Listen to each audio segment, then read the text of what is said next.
I still remember the day I opened that envelope like it was yesterday. It was a bright morning, the kind where you expect good things to happen. I was sipping my coffee on the porch, staring at my old red barn, a place that held decades of sweat, memories, and family history. My father built it with his bare hands, but when I tore open the envelope from the HOA, my heart nearly stopped. You are hereby fined $100,000 for violating community code with your barn. I read the words over and over, my hands shaking. $100,000. For my barn? The same barn that had been standing for 40 years before the HOA was even formed? My wife. Margaret walked out, sensing my silence. "What's wrong, Tom?" she asked softly, setting her hand on my shoulder. I handed her the letter. Her eyes widened, and she gasped. "They can't do this. That barn was here before half these houses even existed." Her voice cracked, filled with both disbelief and fear. I could see the tears welling up, and it broke me. I stormed down to the HOA office that afternoon, the letter clutched tight in my fist.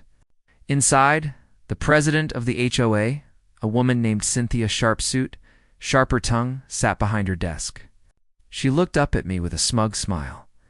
"Mr. Reynolds, I trust you received our notice," she said, her voice dripping with fake politeness. "Yes, I received it," I snapped. "And I want to know how you think you can fine me $100,000 for my barn. That barn was here before this neighborhood was even built." Cynthia leaned back in her chair, folding her arms. "Rules are rules. The barn is considered an eyesore under the HOA guidelines. If you don't pay the fine, we'll take legal action. Simple as that." I felt my blood boil. "You don't have the right. This is my land." Her smile widened, cruel and cold. "You'd be surprised what rights the HOA has, Mr. Reynolds." I walked out shaking with rage, the walls of the office echoing with Cynthia's arrogance. But deep inside, something stirred, a determination I hadn't felt in years. That night, Margaret sat with me at the kitchen table. The house was quiet, except for the ticking clock. "Tom, what are we going to do?" she whispered, her voice heavy with worry. I took her hand in mine. "We're not paying a dime. That barn stays. And if they want to fight, we'll give them one." What I didn't know at the time was that this fight wasn't just about my barn. It was about something much, much bigger. Something that would shake this whole community to its core, because buried under all their arrogance, was about to uncover a secret. The HOA, the same people trying to fine me for my barn, had built 9 houses. On land that didn't even belong to them. And that land was mine. Asterisk. The days after that letter were heavy. Margaret couldn't sleep. I couldn't eat. Every time we drove past the barn, she'd glance at it like it was already gone. That look in her eyes crushed me. But instead of breaking down, I decided to fight back. I pulled out an old metal box from under my father's workbench filled with deeds, maps, and land surveys he'd kept for decades. I figured if the HOA wanted to make this about rules and land, spread across the kitchen table, I traced the old survey lines with my finger. Margaret leaned in, frowning. "Tom, do you see that?" she whispered, pointing at one section. I squinted. The maps showed a clear line cutting through the subdivision. According to the deed, that entire strip of land stretching almost half a mile wasn't part of the HOA's community at all. It was listed under my family's name. I froze. That can't be right, but it was. My father had purchased it 40 years ago, land that the HOA clearly ignored when they developed this neighborhood. I grabbed a flashlight and drove out that night, parking at the edge of the cul-de-sac. Margaret stayed close as I counted the lots. 1, 2, 3, all the way to 9.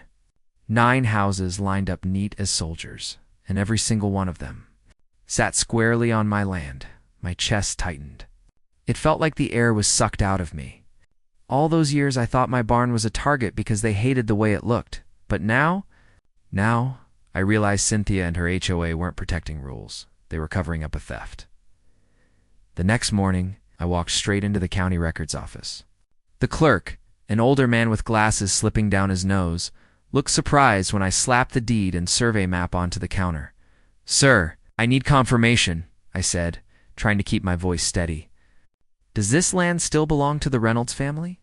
He adjusted his glasses, typing into his computer, flipping through records.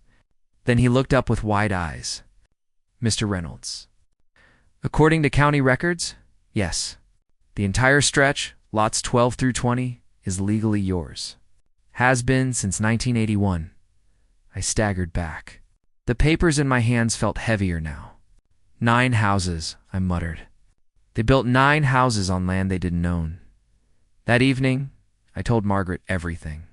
She sat in stunned silence, her hand covering her mouth.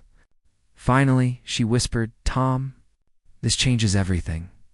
I nodded slowly. They tried to find me for my barn, but now I hold the deed to their homes. Every single one of them.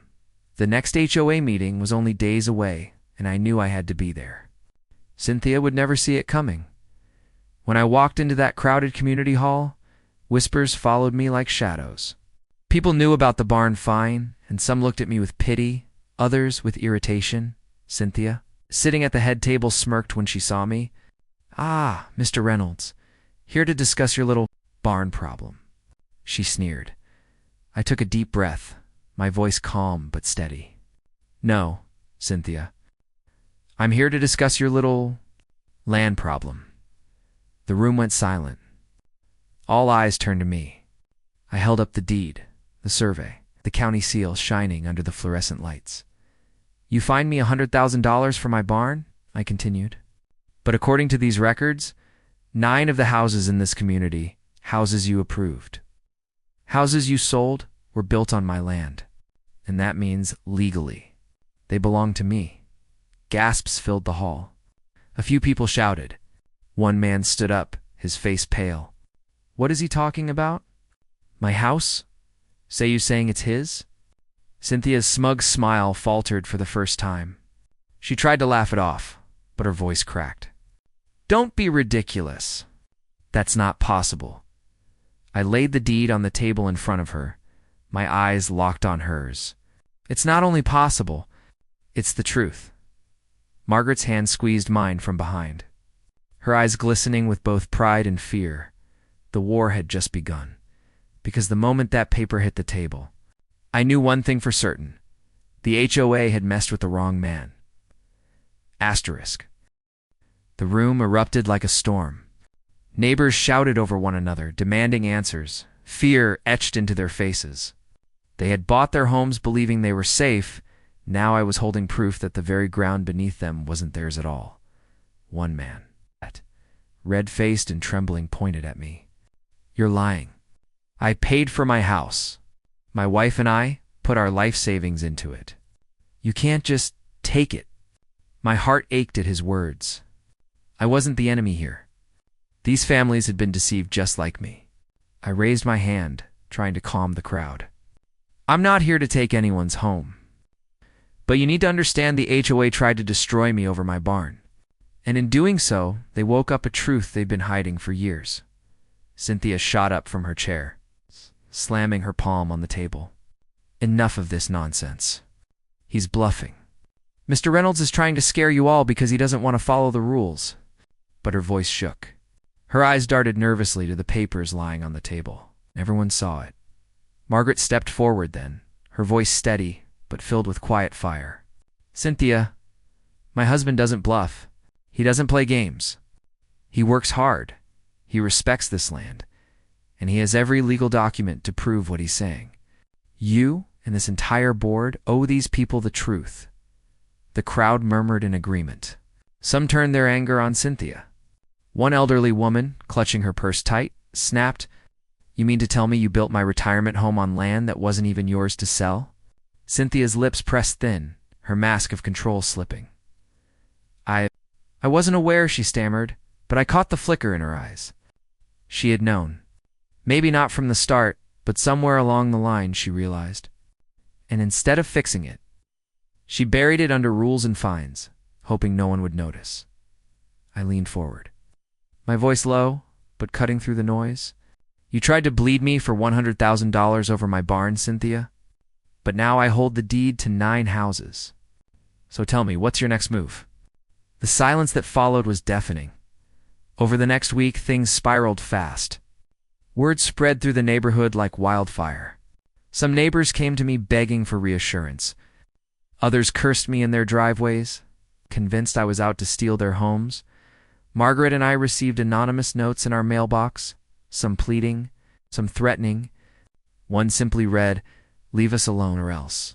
But I couldn't leave it alone. Not anymore. I hired a lawyer, a calm, sharp-eyed man named Harris. He looked over the documents and whistled low. "Mr. Reynolds, I've handled boundary disputes before, but this is a hornet's nest. You technically own that land, which means those houses, unless sold with your permission, are illegally built." I rubbed my temples, exhausted. "I don't want to destroy these families, Harris. They didn't know." He nodded. "I understand, but you need to protect yourself. Right now, the HOA is trying to paint you as the villain. You'll need to decide, do you want to fight for compensation or ownership?"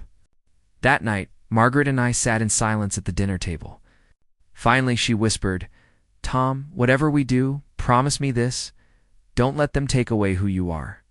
Your father raised you on this land to be fair, not cruel. These families didn't choose this mess. Cynthia did." Her words settled in my heart. She was right. This wasn't about revenge. It was about justice. Still, the pressure mounted. At the next HOA board meeting, Cynthia tried one last time to break me. She leaned across the table, her voice low and venomous. "You think you've won, Reynolds? You think these people will side with you when their homes are at risk? No, they'll hate you. They'll drive you out. And that barn you love so much, it'll rot before you ever see a dime from this land." I met her glare without flinching. "No, Cynthia. The only thing that's rotting is your lies." The crowd behind me erupted in applause. For the first time, I felt the tide turning. But I also knew this wasn't over, because the battle lines were drawn and the fight for truth was about to hit the courts. Asterisk. The courtroom smelled faintly of old wood and paper. But to me, it felt like the battleground where decades of family history would be defended. Margaret held my hand tightly as we sat at the plaintiff's table, our lawyer Harris shuffling through files with calm precision. Across from us, Cynthia and the HOA board sat stiff and pale. Their lawyer looked confident on the surface, but the twitch in his jaw gave him away. He knew what was coming. The judge entered, and the room fell silent. My heart pounded like a drum in my chest. The HOA's lawyer started first, painting me as a stubborn old man clinging to a barn that was hurting property values. He spoke of rules, community standards, and fairness, but every word felt hollow. Then Harris stood. He didn't waste time. "Your Honor, this case isn't about a barn. It's about 9 homes, 9 families that were built on land that never belonged to the HOA, land that has belonged to the Reynolds family. For over 40 years, he laid the deed. Surveys and county records on the bench." The judge's eyes narrowed as he flipped through them. The room went so quiet, I could hear Margaret's shaky breathing beside me. Cynthia's face drained of color. She whispered something to her lawyer, but he just shook his head. Finally, the judge spoke. "Mr. Reynolds, based on these records, it is clear that the properties in question were constructed on land that legally belongs to you. This court recognizes your ownership." A gasp rippled through the courtroom. My chest tightened, tears pricking at the corners of my eyes. I thought of my father, of his rough hands building that barn, of his voice telling me, "Son, this land is our legacy. Protect it," the judge continued.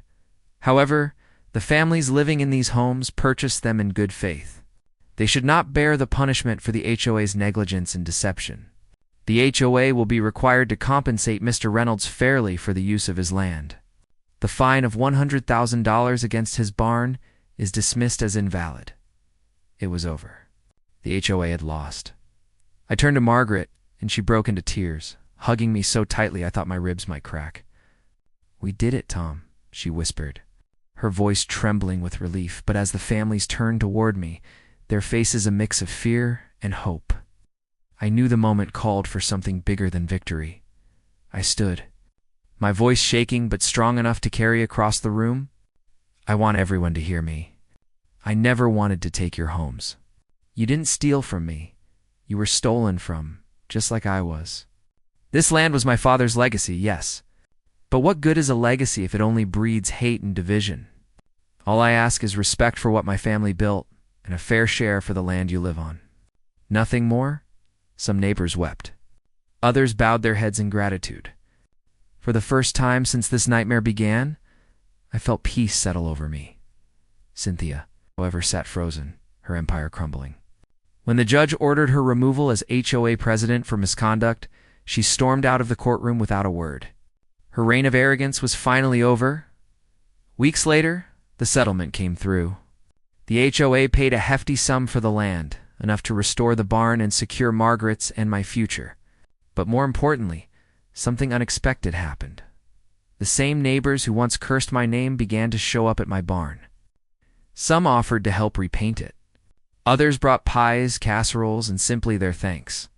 One man, the same one who had shouted at me in fear, stood beside me one evening and said quietly, "I'm sorry, Tom. I thought you were trying to take everything from us. Turns out you were the only one fighting for us." I smiled, my throat tight with emotion. No hard feelings. Sometimes the truth takes a little time to settle in, as the sun set behind the fields. Painting the barn in gold, Margaret slipped her arm through mine. We stood there, hand in hand, watching our land breathe freely again. The barn stood tall, stronger than ever, not just a building but a symbol. A reminder that even when lies and greed try to bury the truth, honesty and determination can bring it back to light.